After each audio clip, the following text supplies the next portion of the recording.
qu'est-ce qu'on va pouvoir faire, puis comment on va pouvoir le faire? Bon, c'est sûr que les gens peuvent se dire, les lois qu'on va voter ou qu'on va élaborer sur ce site-là, sur Québec Vote, ça ne servira pas à grand-chose parce que ce ne sont pas des vraies lois officielles votées à l'Assemblée nationale. Oui, c'est sûr, mais le site, selon nous, aura une très grande utilité et efficacité. D'abord, au point de vue pédagogique, ce qu'on veut que les gens découvrent en travaillant sur ce site-là, c'est comment on peut exercer la démocratie directe de façon efficace. Parce que beaucoup n'y croient pas. Alors, ça, c'est un premier point. Et qu'est-ce que ça exige et comment apprendre, en d'autres mots, à faire la démocratie avec tous les moyens dont on dispose aujourd'hui. Ça, c'est l'aspect pédagogique. C'est déjà beaucoup parce que actuellement, on n'a plus aucune idée de la démocratie.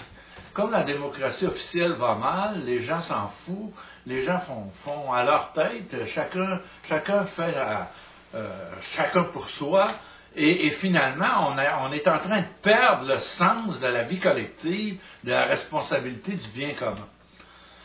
Le deuxième aspect, c'est l'aspect politique. C'est que, en faisant ça, on va se trouver à élaborer de plus en plus un nouveau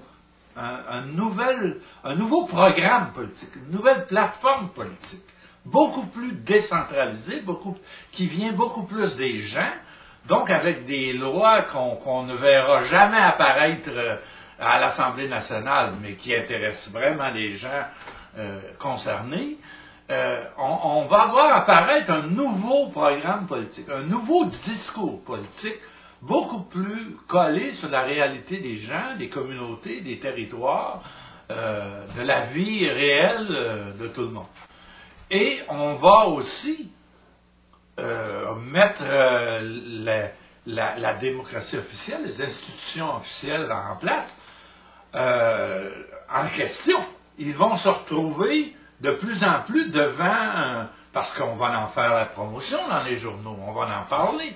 Il y a des lois qui vont circuler sur notre site, qui vont être publicisées dans les journaux.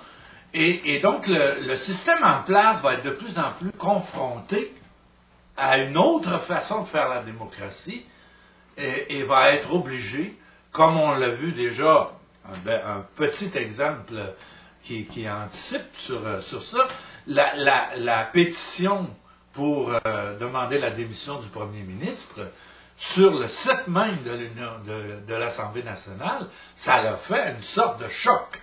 Parce qu'on l'a vu justement par un exemple très simple récemment, c'est la pétition pour la démission de Jean Charest qui a été faite sur le site même de l'Assemblée nationale.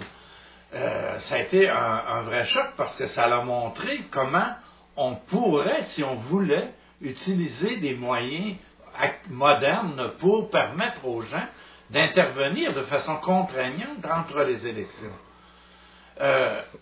On peut penser aussi que plusieurs des lois qui vont être élaborées sur Québec Vote pourraient être proposées par leurs auteurs à des vrais députés, pour que ces députés les présentent directement à l'Assemblée nationale.